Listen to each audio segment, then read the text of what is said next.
Comenzamos. Bien, entonces, cuando hablamos de accidente cerebrovascular, de enfermedad cerebrovascular, podemos estar frente a un paciente que pueda presentar un proceso obstructivo de una arteria encefálica, entonces hablaremos de un proceso isquémico. Pero si hay una ruptura, una extravasación de sangre en el encéfalo, estaremos frente a un caso de una hemorragia cerebral. Estos trastornos van a propiciar en el paciente una alteración permanente, aunque a veces hay situaciones en que el evento va a ocurrir de forma transitoria. Y las manifestaciones clínicas que va a presentar el paciente van a depender del área afectada. Recordarán ustedes, la irrigación encefálica está dada por dos grandes sistemas. Una circulación anterior dependiente de la circulación carotidia y una circulación posterior dependiente de la circulación vertebral. Recordaremos pues que estas arterias se van a originar de la aorta y van a ascender hacia el encéfalo, ¿no? Por la parte anterior, la circulación carotidia, la carótida común, se va a dividir pues en carótida interna, que va a ser la rama que va a dar la irrigación al encéfalo. Y bueno, la carótida externa, recordarán pues que va a irrigar estructuras extracraneales, ¿no? No está involucrada en la circulación encefálica. Bueno, la carótida interna va a penetrar en el encéfalo y va a propiciar la circulación anterior, ¿no? Va a proporcionar la mayor parte de la circulación hacia el cerebro. Y la circulación posterior va a estar dado, pues, por las arterias vertebrales, ¿no? Las arterias vertebrales, dos arterias vertebrales que se van a unir para formar la arteria basilar y que va a proporcionar la circulación, va a proporcionar la irrigación para las estructuras posteriores del tronco encefálico y el cerebelo. Bien, esto es importante que lo tengamos presente porque, bueno, pues de acuerdo al área cerebral afectada, de acuerdo a la arteria afectada específicamente, el paciente va a presentar las manifestaciones clínicas determinadas, ¿no?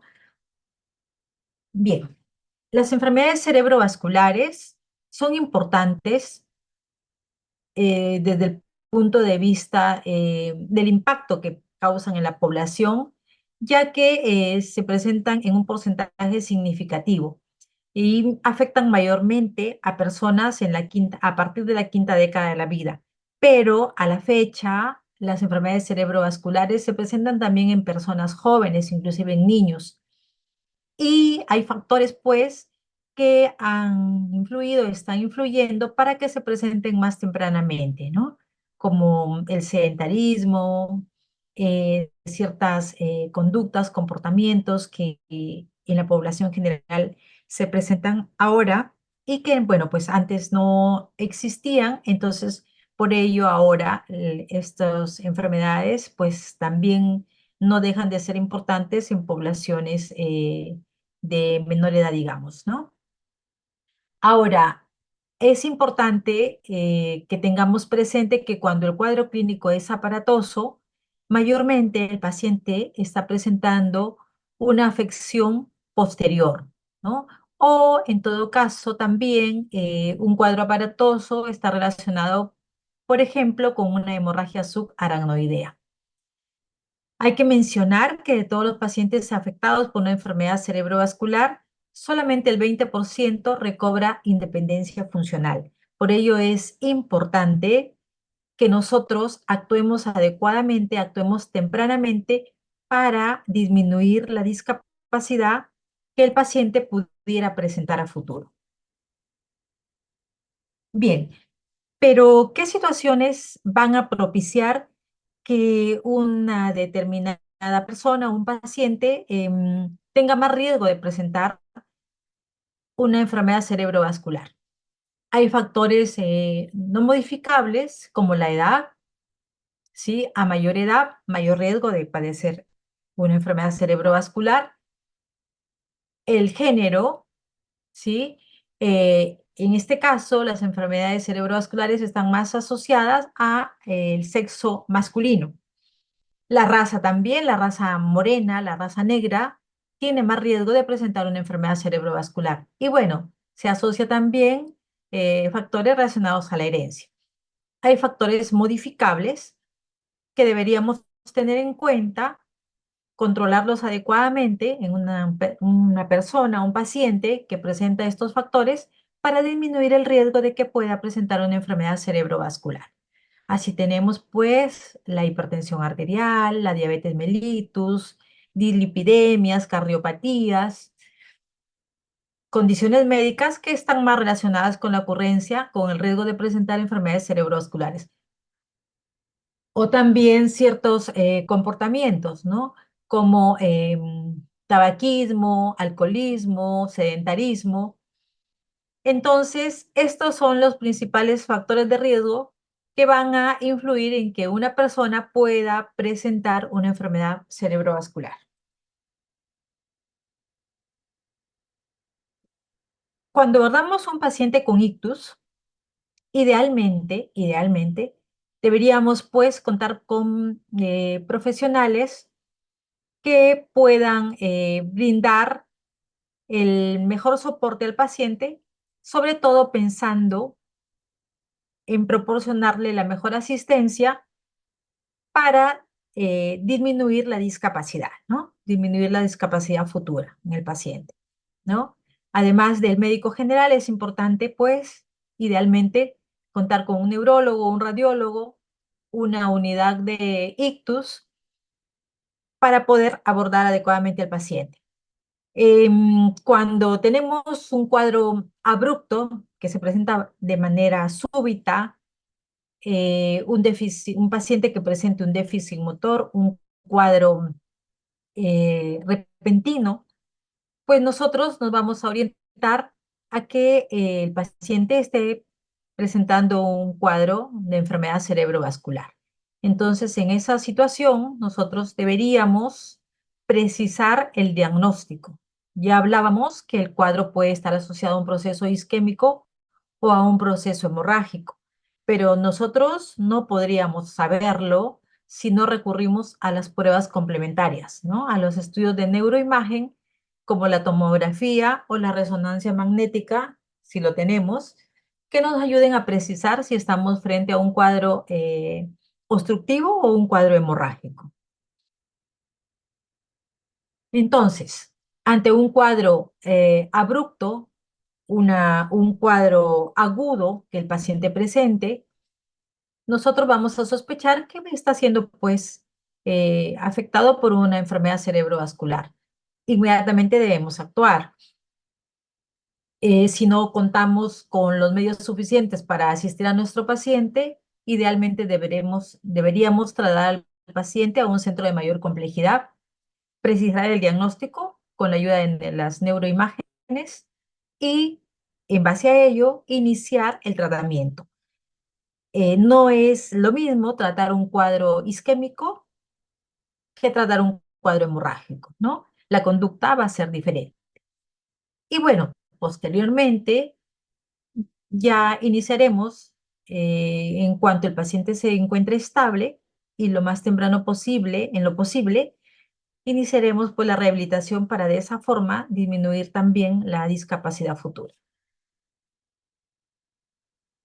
Bien, entonces, tener en cuenta pues que las neuroimágenes nos van a permitir pues confirmar el diagnóstico y nos van a ayudar en la toma de decisiones. Hay que considerar también que los pacientes, como mencionábamos antes, los pacientes que presentan una enfermedad cerebrovascular, mayormente tienen ciertos factores de riesgo, ¿no? Ya hablábamos de la hipertensión, la diabetes, las cardiopatías, entre las más frecuentes, que van a, pues, a propiciar, van a influir para que una persona pueda presentar una enfermedad cerebrovascular. Hay terapias específicas que vamos a brindar a nuestro paciente, ¿no? Se puede antiagregar el paciente, si es un paciente que requiere el uso de anticoagulantes, también podemos recurrir al uso de los anticoagulantes. Podríamos brindarle la alternativa de una trombolisis, una trombectomía, en fin, de acuerdo a cada paciente. El tratamiento va a depender del paciente que vamos a abordar. Y es importante también hacer prevención y tratar tempranamente las complicaciones. Generalmente, las personas que hacen una enfermedad cerebrovascular pues van a entrar en un estado de inmovilidad, si se quiere llamar así, y muchas veces van a entrar en un estado de postración. Entonces hay que prevenir las complicaciones que se puedan presentar, las comorbilidades, ¿no? Igualmente, hay que mencionar que una persona que hace una enfermedad cerebrovascular tiene más riesgo, en un 30%, refiere la literatura, de presentar un nuevo evento cerebrovascular que las personas que no hemos presentado estas enfermedades, ¿no? Entonces, el riesgo de una persona que presenta una enfermedad cerebrovascular volver a presentar un nuevo evento está considerado en un 30% mayor. Y bueno, en estas situaciones, en estas patologías, es indispensable, apenas sea posible, apenas el paciente ya se encuentre estable, iniciar inmediatamente la rehabilitación. La rehabilitación, recuerden ustedes, la plasticidad neuronal. Mm, ¿Qué buscamos con la rehabilitación? Ya vamos a ver luego que vamos a tener un daño, ¿no? Vamos a tener una necrosis o vamos a tener un tejido dañado de pronto por una ruptura. Ese tejido eh, va a la necrosis, hay un daño directo en el tejido y bueno, pues va a perder la funcionabilidad, ¿no? Entonces, ¿qué buscamos con la rehabilitación? Activar la plasticidad neuronal, que las células circundantes aprendan a realizar la función de las células dañadas, ¿no? Eso es lo que básicamente buscamos con la rehabilitación en los pacientes con enfermedad cerebrovascular.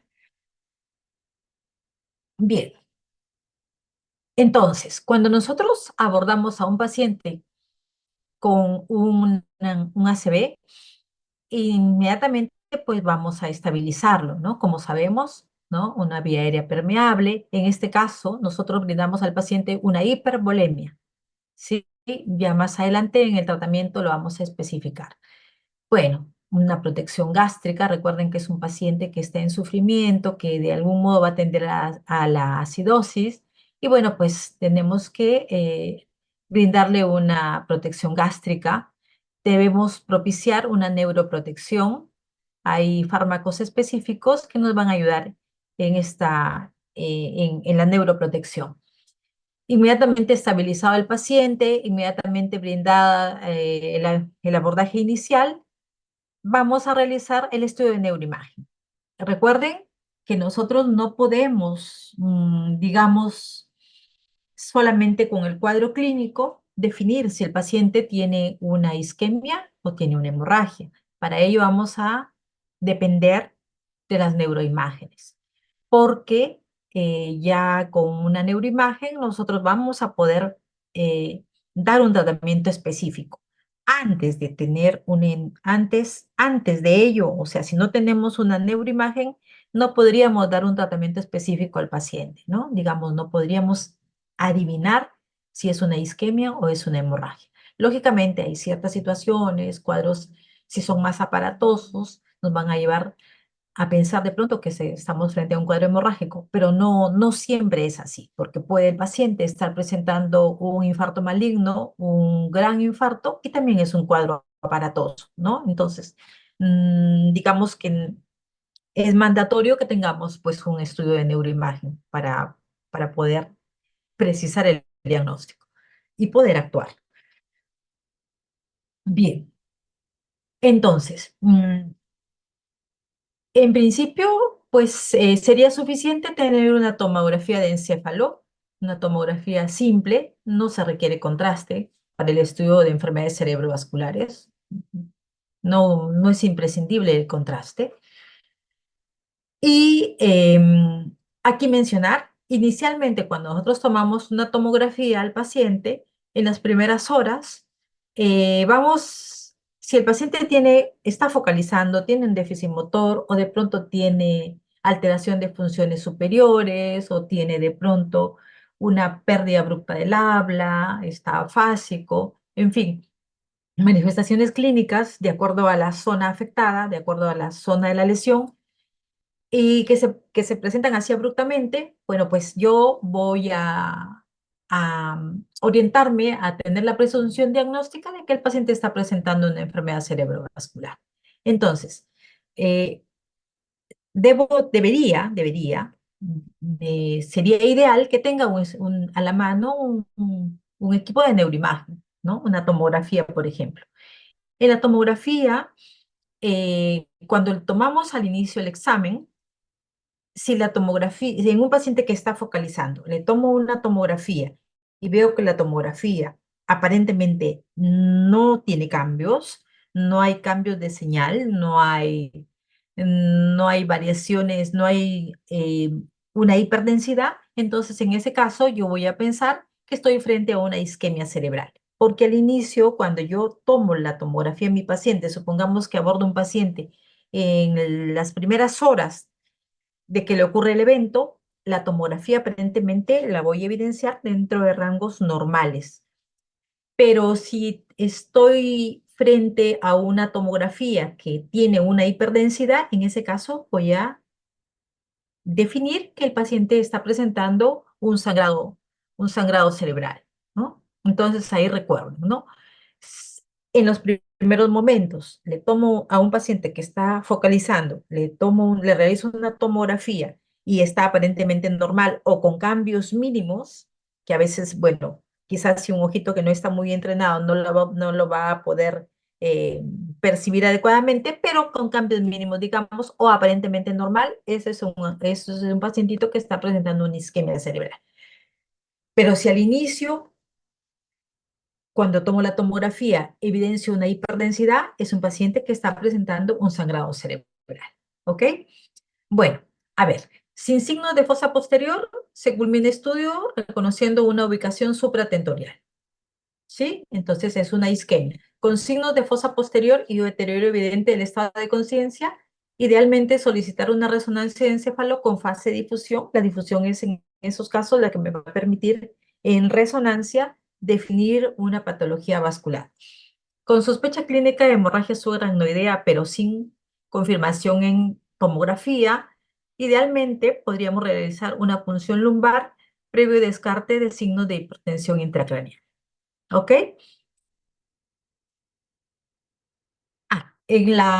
Aquí. Recuerden que, ahí, a ver, ahí les repito, paciente que focaliza en las primeras horas, le tomo una tomografía y está dentro de rangos aparentemente normales, es una isquemia. Pero si le tomo la tomografía y tengo un área de hiperdensidad, es un sangrado cerebral. Ahora, el paciente que le tomé una tomografía y que es un paciente que está focalizando una tomografía aparentemente normal, pero que quiero precisar, le puedo hacer una resonancia, ¿no? Idealmente con difusión, que es lo que me estudia las patologías vasculares. Ahora, para abordar mejor la fosa posterior, idealmente siempre al paciente hay que hacerle una resonancia, ¿sí? En la tomografía no es, digamos, adecuadamente perceptible la fosa posterior, ¿ok? Bien, bueno, pues ya hablábamos de que las enfermedades cerebrovasculares pueden ser isquémicas o pueden ser hemorrágicas, ¿no? En los cuadros isquémicos hablamos de infartos cerebrales establecidos o de accidentes isquémicos transitorios, aquellos que el paciente presenta de pronto signos de focalización, pero que revierten rápidamente. Bueno, los infartos cerebrales pueden ser aterotrombóticos o cardioembólicos, ¿sí? Y en cuanto a las afecciones hemorrágicas, pueden ser intracerebrales o hemorragia asociados a hemorragia subaracnoidea. ¿Ok? Bien, a ver, aquí en esta diapositiva tenemos hacia mi mano izquierda un área de marcada hipodensidad, ¿no? Recuerden ustedes que cuando hablamos de tomografía hablamos de densidad. Cuando hablamos de resonancia hablamos de intensidad, ¿ok? En este caso es un evento isquémico ya de ocurrencia eh, ya de regular tiempo, porque es por eso ya se traduce adecuadamente la hipodensidad. Y en el lado hacia mi mano derecha, pues ahí tenemos un área de hiperdensidad. Ese es un sangrado, ¿no? Entonces, eso recuérdenlo siempre, ¿no? Aquí haciendo nuevamente mención que en las primeras horas de ocurrido un infarto, una isquemia cerebral, no voy a tener mayores cambios en la tomografía, ¿no? En las primeras horas va a ser aparentemente normal. Esta imagen de mi mano izquierda está asociada a una tomografía, es una tomografía asociada a un paciente que ya tuvo una isquemia, pero que de un tiempito. Digamos, por ejemplo, que ya hay una hipodensidad marcada, quizá este, este paciente ya tuvo pues de repente su isquemia pues días o quizá hasta mes, ¿no? Y bueno, la hemorragia ya la ven ustedes ahí, ¿no? La hiperdensidad, blanquecina, brillante, ¿no? Bien, mayormente las enfermedades cerebrovasculares son isquémicas, en menor porcentaje pueden presentarse las hemorragias, ¿no? Y de las isquémicas, mayormente los infartos establecidos. Un porcentaje menor presenta un accidente isquémico transitorio. En cuanto a los procesos hemorrágicos, mayormente intracerebrales y un porcentaje menor las hemorragias subaracnoideas. Las hemorragias subaracnoideas y pues hay que tener bastante cuidado porque son cuadros complejos muchas veces. El riesgo ahí es la vasoplegia, ¿no? Y el paciente tiene mayor riesgo de mortalidad. Así que hay que estar muy atentos ante su ocurrencia. Ya, entonces, ya decíamos, bueno, repitiendo allí, enfermedad cerebrovascular isquémica o hemorrágica. Ujú. Y las manifestaciones clínicas van a depender de la zona de la lesión, ¿no? Por ejemplo, si tengo un paciente que presenta, a ver, abruptamente dismetría, adiadococinesia, ampliación de la base de sustentación, un hable escandida. Por ejemplo, pues estoy hablando de una afección de fosa posterior, una afección cerebelosa, ¿no? De pronto, si tengo otras manifestaciones clínicas, como que el paciente abruptamente presente una visión tubular, de pronto estoy frente a un paciente que tiene una afección occipital. En fin, las manifestaciones clínicas van a estar dadas por la afección de una zona específica, ¿ok? Van a depender de la zona afectada. Bien, bueno, eso ya lo habíamos mencionado, ¿sí? Mayormente las enfermedades cerebrovasculares son isquémicas. Acá, ya. Entonces, ¿qué ocurre en una enfermedad cerebrovascular isquémica? A ver, se obstruye un vaso encefálico, entonces ya el flujo sanguíneo va a disminuir, ¿no? Va a disminuir el aporte de oxígeno, va a disminuir el aporte de nutrientes. Pero en esta situación específicamente voy a tener un centro necrótico y alrededor de ese centro necrótico voy a tener un área de penumbra, ¿sí?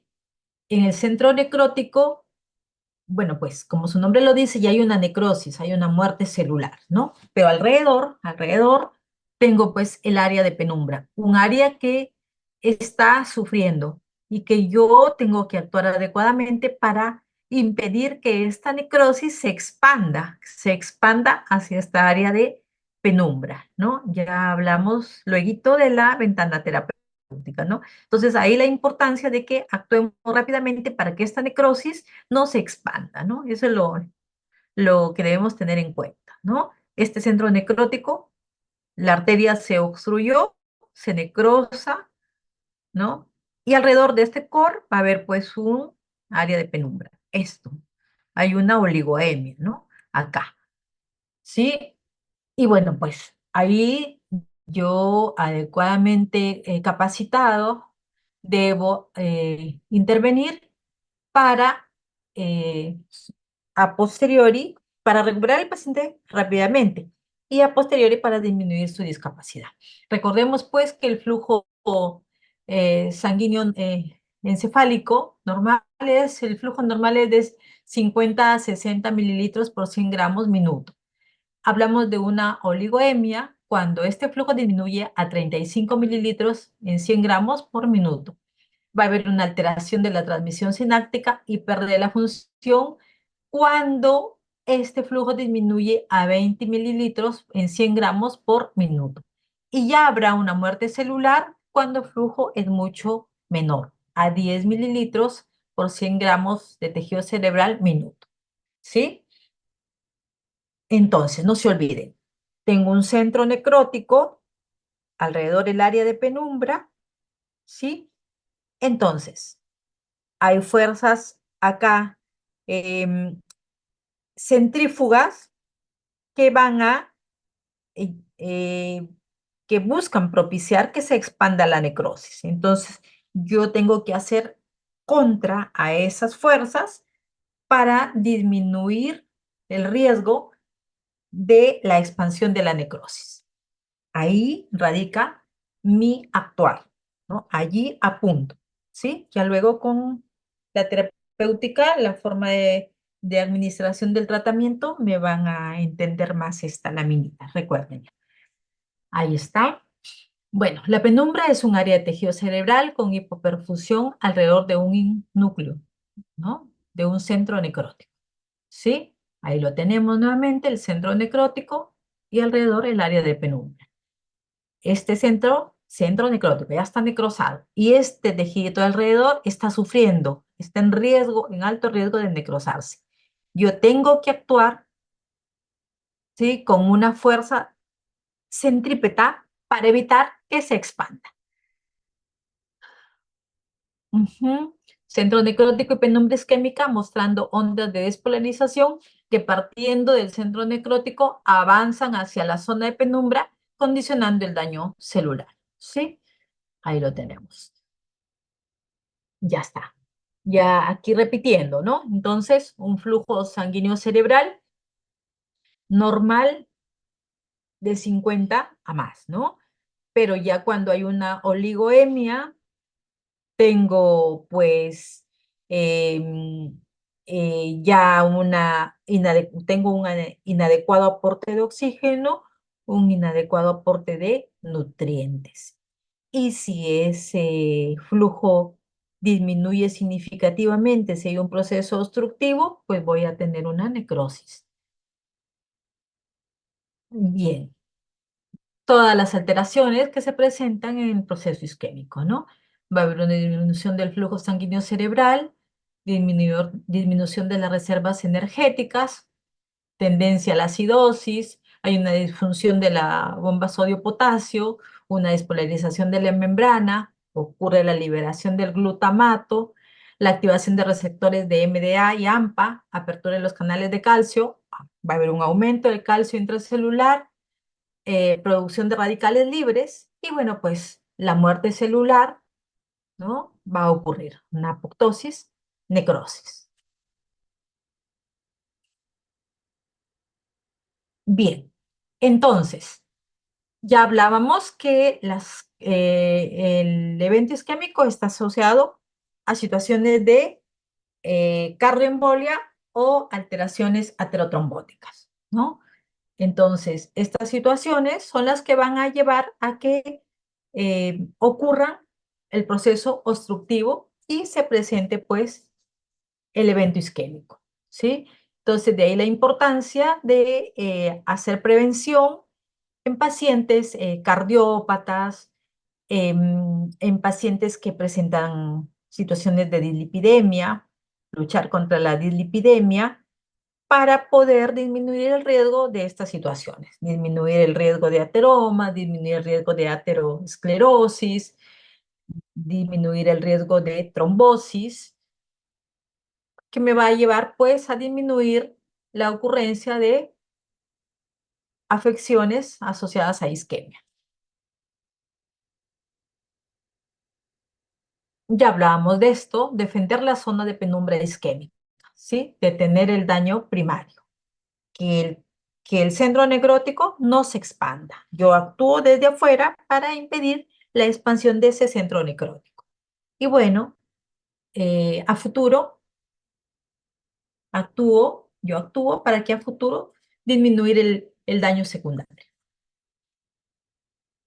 Les mencionaba antes que si bien yo veo en una tomografía inicial, en un paciente que inicialmente presenta un cuadro eh, de un cuadro de focalización y que le tomo una tomografía y le voy a apreciar aparentemente normal, es una isquemia. Pero en sí, en este paciente, vamos en los hallazgos tomográficos, progresivamente vamos a ir presentando, el paciente va a ir presentando, la imagen del paciente va a ir presentando ciertos cambios, cambios mínimos, ¿no? Así tenemos que va a haber una arteria cerebral media hiperdensa, acá, ese es uno de los cambios mínimos significativos, que si ya con un ojito entrenado lo voy a poder percibir.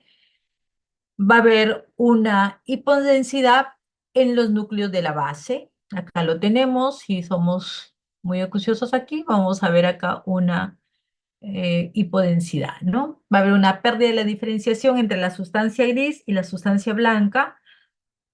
Va a haber una hipodensidad en la corteza y en la sustancia blanca subcortical. Y va a haber una pérdida de los surcos que sugiere un efecto de masa incipiente y edema. ¿Sí?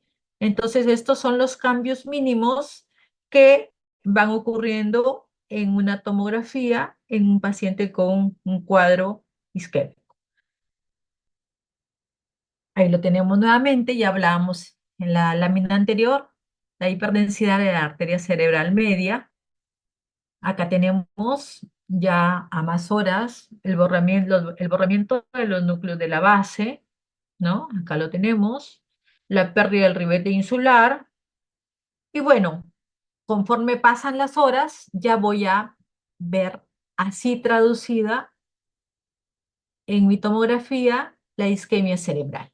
¿Sí? Al inicio, muy discreto, quizá aparentemente normal, pero hacia las 24 horas ya se va a traducir en la tomografía una hipodensidad significativa. ¿Sí? Esto, por ejemplo, ya corresponde a un pacientito, correspondería a un paciente que tiene una isquemia de más de un día de evolución.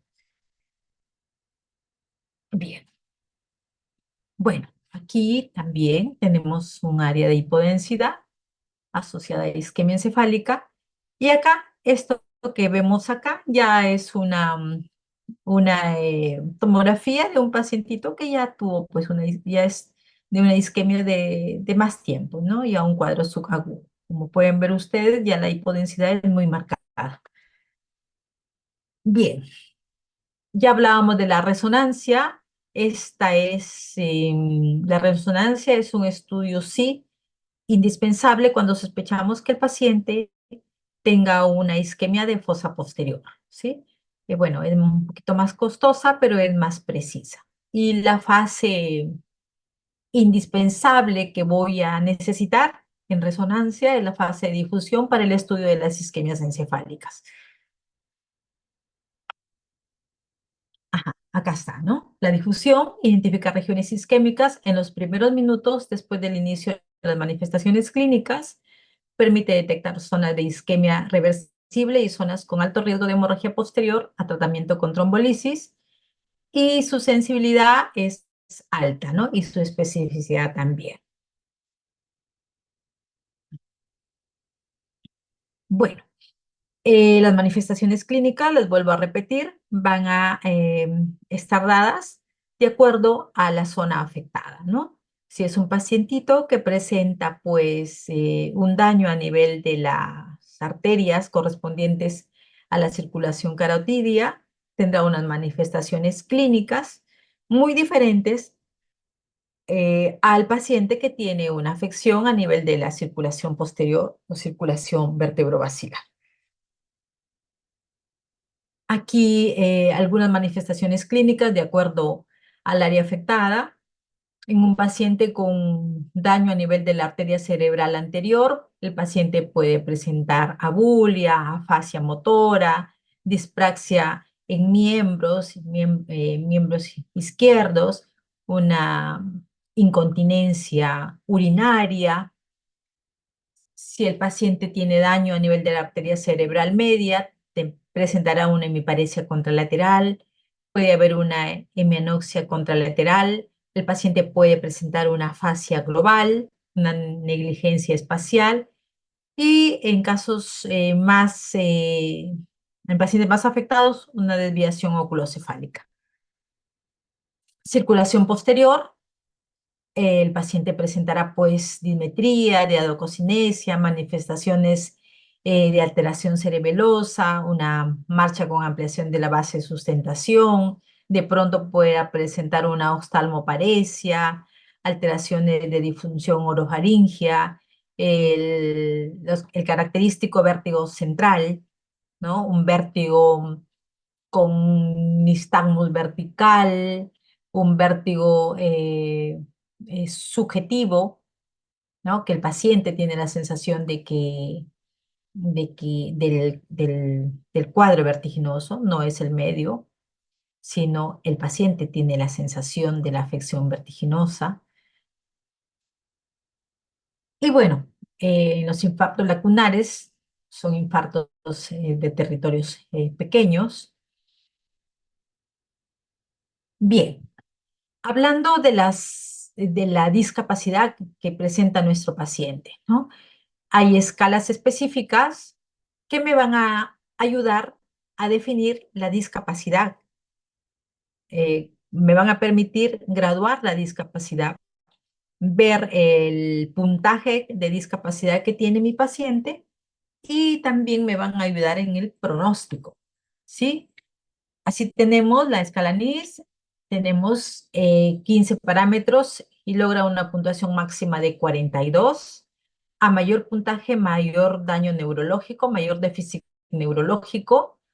Va va a permitir evaluaciones específicas para poder hacer la puntuación, ver la severidad del daño que presenta mi paciente.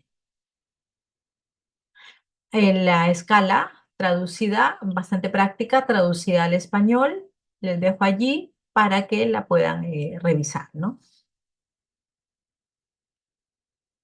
Vamos a hablar del tratamiento, ¿sí? Ya les decía de que para poder administrar un tratamiento específico a mi paciente cuando presenta un cuadro focal, necesariamente tengo que regular las neuroimágenes. ¿Y qué me van a permitir las neuroimágenes? Pues definir si es una isquemia o es una hemorragia, ¿no? Y el tratamiento va a ser diferente. En una isquemia, pues voy a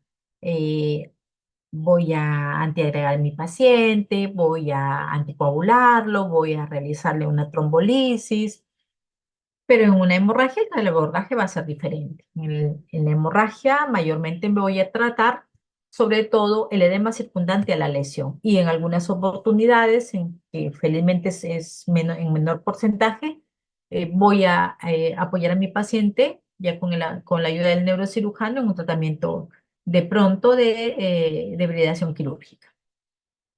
Bien, aquí. Decíamos que en una isquemia cerebral tenemos un centro necrótico y que alrededor de ese centro necrótico tengo un área de penumbra. Entonces, a ese nivel ha dirigido mi tratamiento. Entonces, ¿qué haré?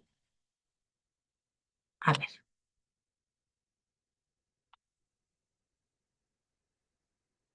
ya está. Entonces, tengo que actuar lo más rápido posible. La ventana terapéutica para que la discapacidad disminuya en el paciente es de 4 horas. Está demostrado que los pacientes que son abordados más allá de las 4 horas tienen a futuro mayor discapacidad. Entonces, mi actuar, debe ser temprano, temprano para disminuir la discapacidad futura en el paciente. Pero ¿qué hago? Tengo que salvar este área de penumbra. Entonces, recuerdan que mencionábamos que en este centro necrótico se originan fuerzas centrífugas que van a expandir la necrosis. Entonces, nosotros lo que tendríamos que hacer digamos así, una oposición a estas fuerzas centrífugas. ¿Y de qué forma lo hago? Voy a administrar volumen al paciente, ¿sí? Voy a actuar contra esas fuerzas centrífugas. Entonces voy a tratar de hacer contra esa expansión de las fuerzas centrífugas, ¿sí? Entonces propicio volumen al paciente, le propicio una hipervolemia para disminuir el riesgo de la expansión de la necrosis. Idealmente vamos a administrar al paciente soluciones salinas, cloruro de sodio, a goteo alto, y idealmente no usar soluciones glucosadas. Ya hablábamos que el paciente está con tendencia a la acidosis, ¿no? Entonces no es ideal, no es acorde la administración de sustancias glucosadas, ¿no? Hay que mencionar allí que debo mantener una presión promedio de 180 sobre 110 milímetros de mercurio en un paciente que está presentando un cuadro vascular isquémico y que asocia cierto nivel de hipertensión. No debo actuar sobre la hipertensión porque, digamos, no sería lo correcto, porque este paciente, recuerden que tenemos que hacerle nosotros tenemos que buscar en el paciente una oposición a esas fuerzas centrífugas. Entonces, debemos mantener más bien la presión alta. Allí, recordar ustedes, recuerden, cuando ya estén pues en el internado, en una emergencia, si tienen un paciente que está con signos de focalización, que ya tienen una tomografía donde no hay un sangrado, hay un área de isquemia, no vayan a bajar la presión, mantengan la presión alta, en promedio 180 sobre 110 milímetros de mercurio. Si pasa ya esos valores, ya debemos actuar con un antihipertensivo, pero con mucha precaución. No bajemos abruptamente la presión, ¿ok? Mantengamos la presión alta hasta cierto nivel. Ya, más bien, recuerden que tenemos que administrarle volumen al paciente. ¿Ok? Eso es normal. No vayan si llega el paciente focalizando y bueno, veo que está con 170, 100 de presión y yo le bajo la presión, no sería lo correcto. Tenemos que mantener la presión discreta, digamos, alta, no la bajemos abruptamente, porque vamos a llevar a que el paciente expanda esa necrosis, que esa necrosis, ese cor se expanda y se compromete el área de penumbra. Trombolisis, el paciente, hay la alternativa si el paciente reúne criterios. Si cumple criterios, vamos a poder realizar trombolisis con RTPA. Y es una buena alternativa de tratamiento inmediato para romper el trombo, para recanalizar eh, la circulación y de esa forma disminuir pues la disminuir la necrosis y volver funcional al paciente, volverle la funcionabilidad. Pero este tratamiento tiene sus riesgos y por ello tenemos que cumplir criterios específicos para poder brindarle al paciente. ¿Sí? Entonces, mencionábamos que hay una recanalización del trombo arterial obstruido, ¿sí? Y va a haber un aumento de la circulación colateral. Ese es el mecanismo de acción de la trombolisis. Se realiza con el factor tisular activado recombinante a dosis de 0,9 miligramos por kilogramo, dosis máxima 90 miligramos, y la administración se da en forma progresiva, ¿no? Se debe administrar 10% de la dosis en bolo y el resto se administrará en 1 hora. Y bueno, pues tiene sus criterios específicos de inclusión, ¿no? La edad entre 18 a 80 años, diagnóstico clínico de ictus con una puntuación superior a 4 en la escala de NIS, intervalo desde el inicio de los síntomas inferior a 3 horas, aunque ahora se ha expandido un poquito más, se habla hasta de 6 horas a la fecha, pero con criterios estrictos que cumpla el paciente y tiene que haber un ataque cerebral previa normal o con signos precoces de isquemia en menos del 33% del territorio de la arteria cerebral media. Bien, se menciona también una terapia trombolítica, ¿sí? Para el ictus, ¿no? Un mecanismo similar al que se produce en el IMA y con buenos resultados. Pero Cochrane refiere pues que hay una probabilidad de muerte en los primeros 10 días. Así que esta terapia se toma con pinzas. Ya. Tenemos un paciente con isquemia cerebral. Una buena alternativa de tratamiento es la antiagregación. La antiagregación con ASA o con clopidogrel, ¿sí? Puede realizarse la antiagregación con uno de estos fármacos, con ASA, a dosis altas, o con clopidogrel. Algunas corrientes sugieren el uso de ASA más clopidogrel, sobre todo en pacientes cardiópatas, aunque hay que tener cuidado porque puede haber una conversión hemorrágica.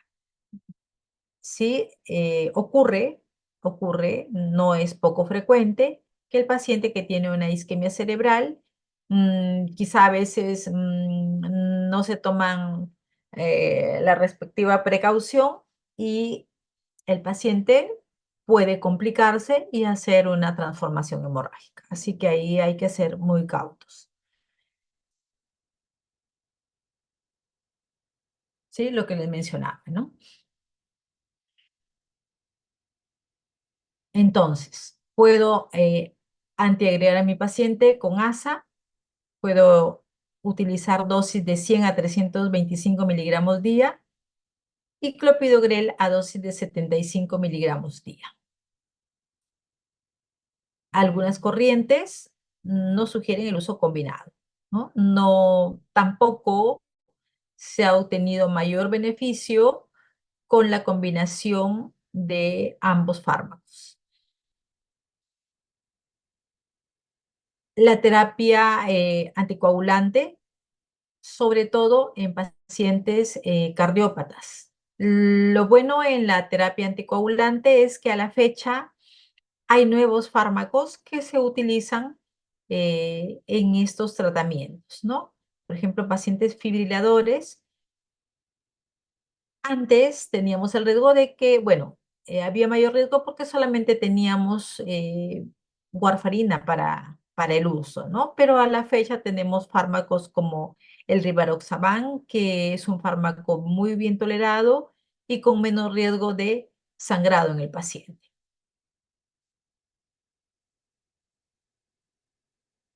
Ya, a los neuroprotectores. Los neuroprotectores tenemos en el mercado las citicolinas, Particularmente nosotros sí hemos visto mejor efectividad con mejor recuperación del paciente con el uso de estabilizadores de membrana neuronal como la citicolina, versus pacientes que lo usan versus pacientes que no se les administra la citicolina.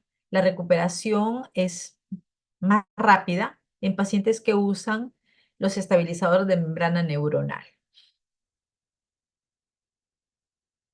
Sí, inicialmente, bueno, sí, aquí hay que mencionar que los estabilizadores de membrana neuronal, como la citicolina, su uso, la efectividad de su uso no va más allá de las 6 semanas. Después de ello ya no aporta mayor beneficio al paciente. ¿Sí? También se ha demostrado que en los pacientes que se les administra los estabilizadores de membrana neuronal, tienen menos riesgo de deterioro cognitivo asociado a demencia vascular post-isquemia cerebral. Bueno, mencionar que la corticoterapia no está indicada en pacientes, en el tratamiento de pacientes con patologías isquémicas, ¿no? No aporta ningún beneficio, ¿no? El uso de la corticoterapia no tiene evidencia que mejore las condiciones del paciente. Recuerden ustedes que en las patologías vasculares tenemos lo que prima en el paciente es un edema citotóxico, ¿sí? Pues también recordarán que la corticoterapia está indicada para edema vasogénico. Ojo ahí, oído ahí, y lo que les menciono, ¿sí? Cuando hablamos de patologías vasculares, el edema asociado es un edema citotóxico, mientras que cuando hablamos de otras patologías, por ejemplo, de procesos expansivos, el edema allí es el edema vasogénico, ¿ok? No es que, patología vascular, edema vasogénico, no. En el edema asociado a las patologías vasculares, tenemos un edema citotóxico. Y en ese edema citotóxico, como vamos a ver luego en las hemorragias, o también, por ejemplo, podría ser en los isquemias, en los infartos malignos, voy a utilizar manitol, a diferencia de la corticoterapia, que la voy a usar en el edema vasogénico, para los procesos expansivos, por ejemplo, solo como mención. La rehabilitación del paciente, ya les mencionaba antes, que es indispensable, ¿no? Es indispensable. Apenas mi paciente esté estable, debo iniciar la fisioterapia. Porque por la plasticidad neuronal, sobre todo en personas jóvenes, ¿no? Eh, Asocian ustedes la plasticidad neuronal a que las células vecinas, a las dañadas, tienen que aprender la funcionabilidad perdida en las células necrosadas, ¿no? En el tejido necrosado. Bien, respecto a enfermedad cerebrovascular hemorrágica, esta puede traer pues una hemorragia subaracnoidea, una hemorragia intracerebral primaria o una hemorragia intracerebral secundaria. La hemorragia subaracnoidea es una hemorragia repentina dentro del espacio subaracnoideo, ¿no? Que está comprendido entre la pía madre y la aracnoides. La hemorragia intracerebral primaria representa un porcentaje alto de los casos y se va a originar por la ruptura espontánea de vasos encefálicos, mayormente asociado a hipertensión crónica o a angiopatía amiloide. Mientras que la hemorragia intracerebral secundaria es aquella que va a estar asociada a ciertas patologías o anomalías vasculares, como los aneurismas o las malformaciones arteriovenosas. Puede estar asociada también a la ocurrencia de tumores o trastornos de coagulación. De ahí su nombre, ¿no? De ahí su denominación, hemorragia intracerebral secundaria. Mayormente patologías que se van a asociar a procesos hemorrágicos encefálicos, hipertensión arterial, amiloidosis, pacientes con coagulopatías, pacientes con vasculitis, personas con terapia anticoagulante, tratamiento antitrombolítico y bueno, pues lo más frecuente, rupturas por aneurismas o malformaciones arteriovenosas. ¿Sí? Ahí tenemos en tomografía, cuando ocurre el proceso, cuando ocurren las manifestaciones clínicas, inmediatamente tomamos una tomografía y en este caso, en los pacientes con sangrado, inmediatamente voy a tener cambios de densidad en la imagen, ¿no? Voy a apreciar inmediatamente una hiperdensidad. Ahí reiterando, no así en las patologías isquémicas. Recuerden ustedes que ya mencionábamos que en las patologías isquémicas, al inicio, la tomografía va a ser normal. Yo voy a percibir el cambio de densidad en la tomografía, muy perceptible, luego de las 24 horas. Pero sin mencionar, ya lo decíamos también, que conforme van pasando las horas al inicio, hay cambios mínimos en la tomografía. No así en la hemorragia, que el cambio de señal, la hiperdensidad, es perceptible desde el inicio de la ocurrencia de las manifestaciones clínicas, desde el inicio del evento. ¿Sí? ¿Qué ocurre en estos casos? Em, tenemos ahí la zona de sangrado, un área hiperdensa, y conforme pasan las horas, puede haber un incremento del sangrado, pero además, alrededor de ese sangrado, se va a formar un área de edema, ¿sí? Entonces, que muchas veces, la descompensación de mi paciente va a estar dado por el edema circundante a la lesión. De ahí la importancia de que en un paciente que presenta un sangrado cerebral, debo valorar el uso de manitol, ¿no? Esto, alrededor de esta lesión, tenemos un edema citotóxico, ¿no? Entonces, voy a estar atento para valorar el uso de manitol que me permita disminuir el edema circundante y no ocurra pues lo que ocurrió con este pacientito, que pues hay una marcada disminución, una marcada desviación de la línea media, un colapso ventricular y bueno, pues un paciente con muy mal pronóstico, ¿no? Sí, importante allí, eh, criterios específicos, las escalas que debo tener en cuenta para valorar a mi paciente, ¿no? Tenemos la escala de Hansen-Hess para hemorragia subaracnoidea y la escala de Fischer, que me van a ayudar sobre todo para el pronóstico de mi paciente, en mi paciente. Ahí tenemos la graduación en la escala de Hansen-Hess, que va de 1 a 5, y en la escala de Fischer también tenemos una graduación que va hasta 4. Ahí la tienen ustedes, ¿no? Va a haber en la escala, el nivel se va incrementando conforme el daño va siendo más severo. Ya, ahí tenemos, entonces, recuerden, volviendo a reiterar, ante este edema citotóxico, necesito el uso de manitol, ¿no? Manitol. Y la finalidad específica es disminuir el edema, ¿no? En hemorragia subaracnoidea, pues el mayor riesgo en un paciente con HSA es la vasoplegia, ¿no? Entonces, allí, solo allí, va a estar permitido el uso de nimodipino a dosis altas, ¿no? Cada 4 horas, una administración de 60 miligramos. Igual en estos casos también recurro a la protección neuronal con los estabilizadores de membrana neuronal.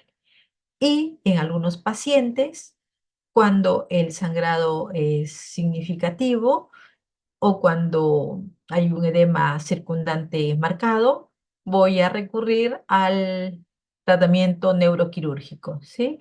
Con el tratamiento para una traneotomía descompresiva, ¿no? Para buscar mejorar el grado de mi paciente, sobre todo cuando ya está más comprometido. Ahí está, candidatos a cirugía, los pacientes que hacen hemorragia o sangrados de fosa posterior. Bueno, pacientes que presenten malformación de fácil abordaje y buen pronóstico, hemorragias cerebelosas mayores de 3 centímetros, que hacen un marcado deterioro neurológico, hidrocefalia, pacientes jóvenes con hemorragia lobar extensa, con deterioro neurológico progresivo. Ahí tenemos en la imagen una marcada disminución, marcada afección, desviación de la línea media con edema circundante en ese pacientito con, eh, en esta área de sangrado.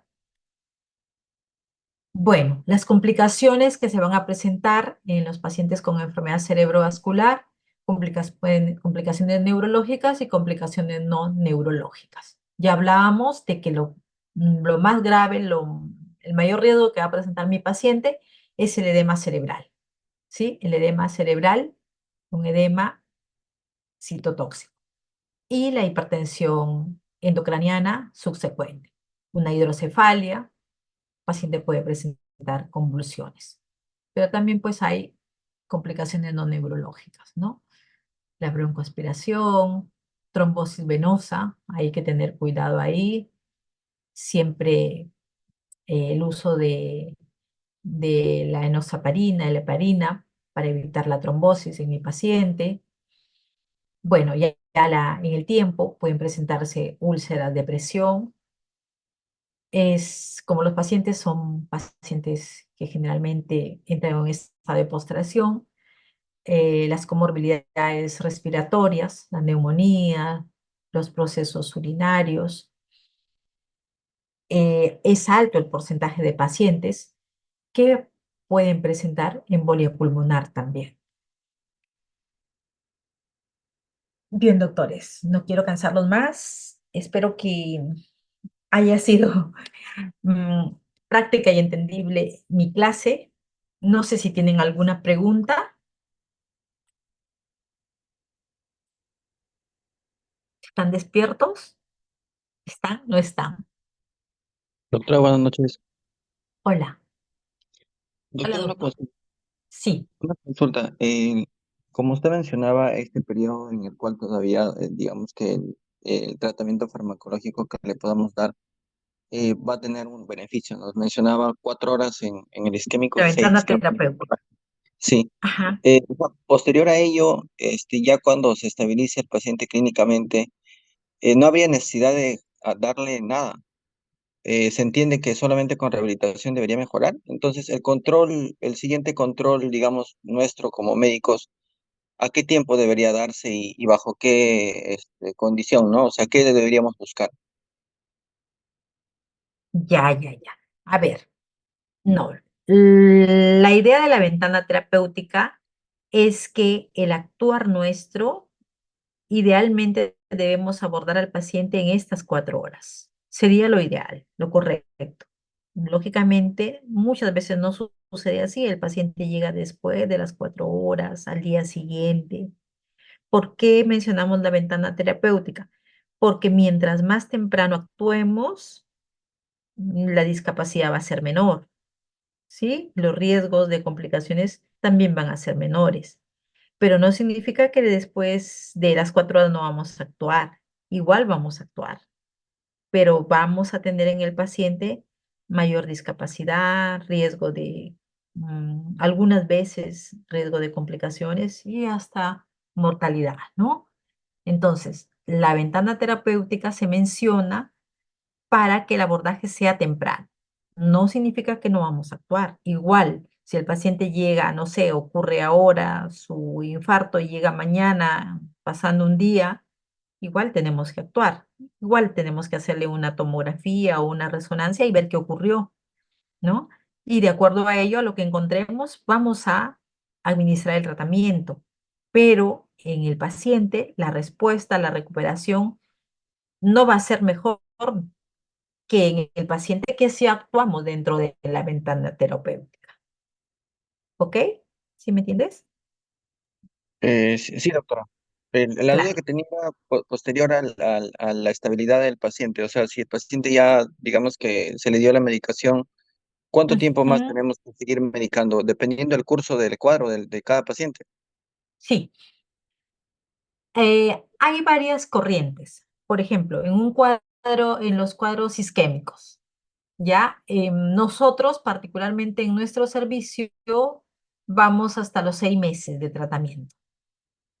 Después de ello, va a depender de cada paciente y de las comorbilidades o de las patologías que tenga el paciente, patologías de fondo que tenga el paciente.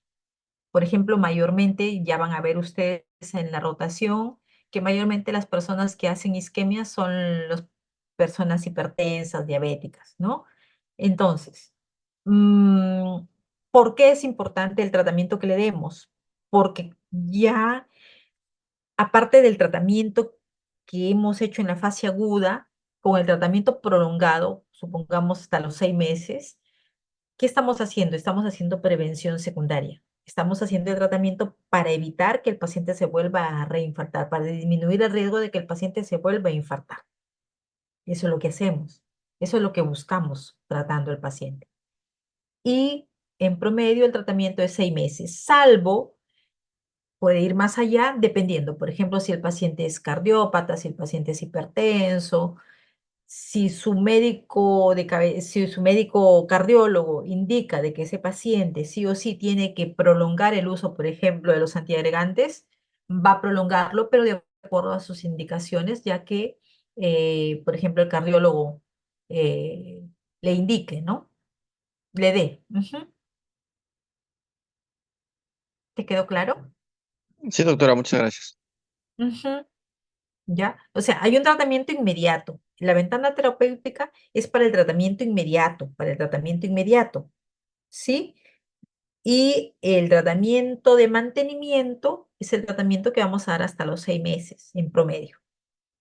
La ventana terapéutica es para el tratamiento inmediato con la hipervolemia, con hacerle la tomografía y ver que si es una isquemia, que si lo voy a antiagregar, que si todavía está dentro de las 6 horas, si le puedo hacer una trombolisis si es que cumple criterios. Ujú. ¿Sí? Y esa ventana terapéutica me va a ayudar sobre todo para que ese área de penumbra se salve, no se necrose. ¿Ok? ¿Alguna otra pregunta? Sí, doctora, lo que menciona justo ahí, Dime, Flavio. eh, en lo justo lo que está mencionando, por ejemplo, ahí la ventana terapéutica, pero después yo supongo que siguen unos días más hasta en la hospitalización y la terapéutica o sea, post ya no cambia, o sea, al momento de que el paciente sale de alta, o sea, supongo que va a seguir, ¿no? Como usted comenta en 6 meses, pero em, hay un cambio en la medicación, o sea, ya post ventana, pues, ¿no? O el Ujú. hospitalizado con el que ya está de alta. O sea, hay un cambio ahí que se puede dar también. Por ejemplo, como Claro, claro, los claro, claro. integrantes, las dosis. Sí, sí, sí, sí. Recuerden que cuando abordamos al paciente, justamente en la ventana terapéutica, lo que nosotros vamos a buscar reiterando allí, es que ese área de necrosis no se expanda. Esas 4 horas las necesitamos para el actuar inmediato, ¿de acuerdo? Para el tratamiento de fase aguda. Ya después de ocurrir el evento, nosotros ya vamos a retirar generalmente al tercer día, retiramos este tratamiento. ¿Sí? Ya no al tercer día, ya vamos a disminuir progresivamente la hipervolemia, si es una isquemia, y si ha habido un sangrado progresivamente, vamos a disminuir el uso del manitol, ¿ok? Y vamos a ya hacer un tratamiento de mantenimiento. Lo que yo me refería, que vamos hasta los 6 meses, es el tratamiento de mantenimiento, ¿ok? El tratamiento de Eso ya mantenimiento. fuera del hospitales. Claro, eso ya es con el paciente externado. Y doctora, entonces el paciente, esos 3 días que menciona, después de esos 3 días, siguen en Ujú, hospitalización, o sea, supongo, ujú. o, o Ah, como ya. para dar el alta. Sí, sí. Idealmente debe ser en hospitalización, porque también el riesgo de que haga un reinfarto inmediato es alto en las primeras 72 horas. Idealmente debe ser en hospitalización.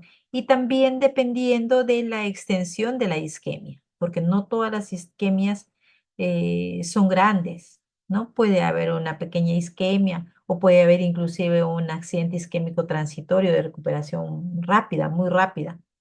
Pero si, por ejemplo, es un infarto de fosa posterior o es un infarto maligno llamamos a un infarto extenso, ¿sí? Entonces ahí sí la conducta nuestra va a cambiar, ¿no? Pero si es un infarto pequeño, sí, se le mantiene en observación. Idealmente deberíamos hacerlo hasta el tercer día.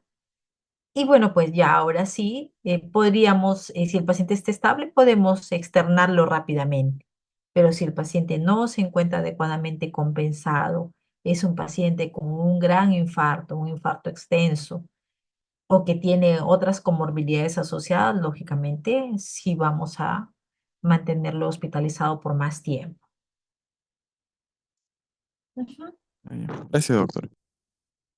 Ok, gracias. Hasta luego.